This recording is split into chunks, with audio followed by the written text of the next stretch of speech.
Oh!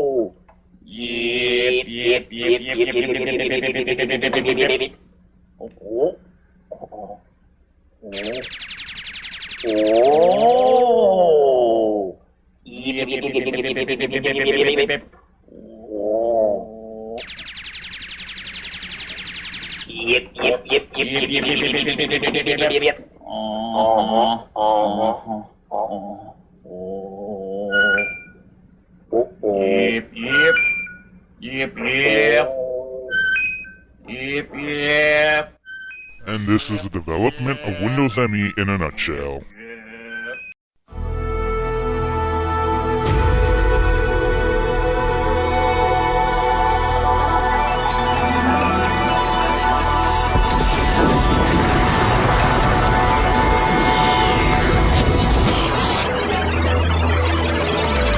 Hello YouTube, welcome back to an operating system review where today we're going to be looking at one of Microsoft's biggest mistakes, Windows Millennium.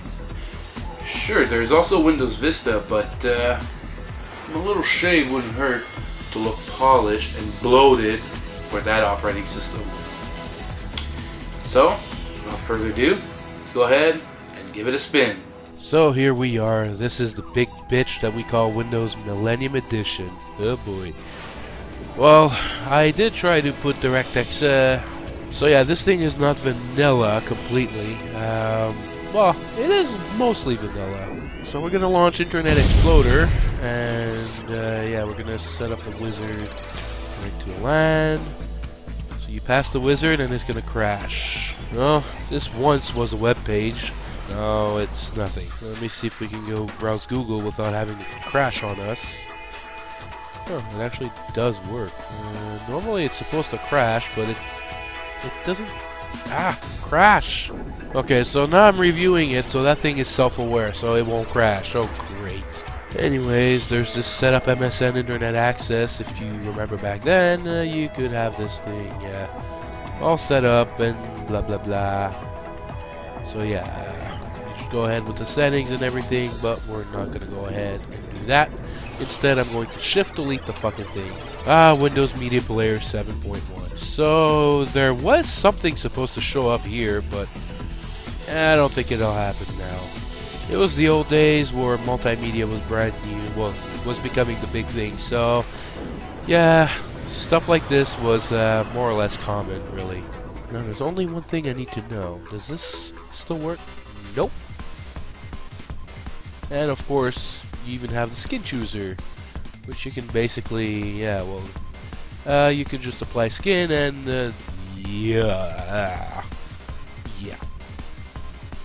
But this is only in minimal mode. You have classic, which is classic. You have headspace, heart, mini player. Yeah, yeah, there was some weird decisions and taste back then. Look, there's even one for Windows ME. Also, you also have these little quick draw buttons, which, yeah. There was also the SRS FX, which was basically a basic equalizer, but that's gone the wayside these days. So, just return it back to full and close it.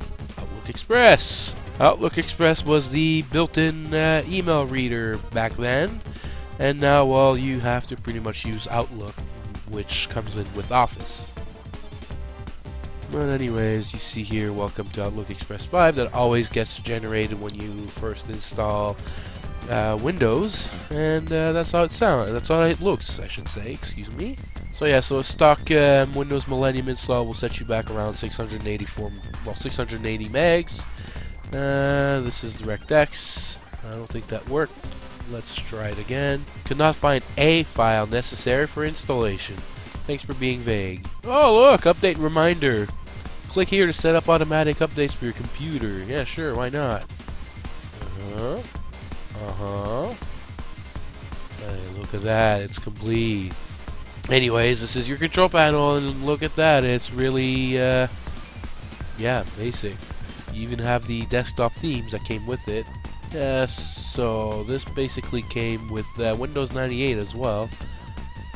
But, yeah, you still have it. Except this one comes with Windows Millennium. Yeah.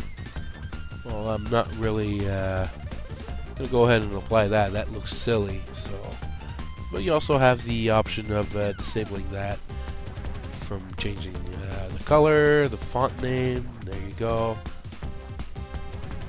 Still get to change the wallpaper if you want to. You can see the screensaver. Oh boy. Yeah, this screensaver is old school, I can say. Our very first version of Movie Maker. Yeah, that's how it looked like. And if you wanted to know, 1.0.1376.0. There you go. That was the real deal. You could make movies. I actually did use this version, and it does work. So yeah, we have our hearts, Solitaire, Free Cell, blah blah blah. And our very first time we see Spider Solitaire and Pinball in Windows, as well as the internet stuff. Speaking of internet stuff, let's see if it will still work. Oh boy! Yeah, it still works. Online services, AOL, AT&T, Earthlink, and Prodigy. I don't have any of those, nor were any of them, besides maybe AOL, were available in my country. Click here to sign in to AOL if you live in the USA. Click here to see a list of AOL services in other countries. Yep, we have Canada. Please insert your Windows CD. So we did have that piece of shit back then. If you didn't know AOL, well, AOL, just as you can see here, is evil. So, well, was evil. So thank goodness it's gone. And it's start up, well, you just put in your applications you want to start up when you log in, and then it'll start up automatically. And we've seen these three, so no need to go further. Documents, yep. All the other stuff here, help. Yeah, help was useful back then. See if you go to help, let's see. So, let's say I want to programs. I want to, I don't know, working with MS-DOS. As you can see, it is pretty, well, self-explanatory. Sometimes, though, you have tours and tutorials. So yeah, help and support was a big deal back then, and with tours and a detailed documentation that was pretty easy to use, search feature, and you even have walkthroughs where sometimes they would show you click here, and then you would learn on your own. Where today, basically, any problems would have to go to Google, and yeah, it'd be a lot more complicated. But back then, it was just straight up, you need help, there it is, boom. Well, I think we caught Windows Millennium on a good day, so there is no errors. This thing is stable today. Huh. We caught it on a good day. Hey, look at that. Well, I'll bet you if you install applications, then it'll go south for winter. But oh well. And one last thing. This is supposed to be dead now, so oh yeah. This, my friends, is what you call a endless cycle of redirection, and this happens when you're, well, when your browser's really out of date. So it'll just keep on going like this endlessly until you close it or cancel it. And not even Microsoft's website can load. Huh. It must be using languages that this browser cannot even handle, so this is what happens. If you go to old apps, which is a very good library. Well, there's errors right now. At least it'll attempt to load, which is not that bad. And you can go ahead and use another browser, but it won't run Chrome. Firefox is at 2.0. Unless you put kernel EX, then it can go all the way up to 8, but then, So yeah, most of them here won't really work with this thing. Wallpapers, well, they're old-fashioned, really. Well, I guess I'm gonna have to wrap things up. No crashes today. Millennium didn't even crash. I think we caught it on a good day. But with all kidding set aside, now it's time to rate that operating system. As for our out-of-box experience, well, Windows ME just looks pretty much like 98 with multimedia stuff. So there's nothing really new on the table besides Well, one big feature is integrated USB mass storage device drivers comes with that operating system by default. But because ME's nature of being buggy, the out-of-box experience score takes a hit and gets a 5. Look and feel? Back then, what you see is what you got.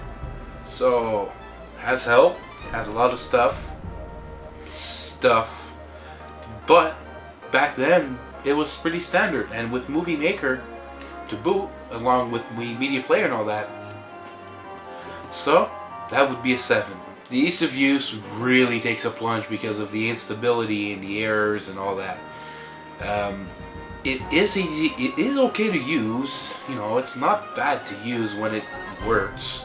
But most of the times, people had random bug crashes and blue screens of death. So it's not really easy to use when you're using applications, especially they go full screen, as in games and all that. So I've noticed a lot of crashes coming out of small little games on full screen.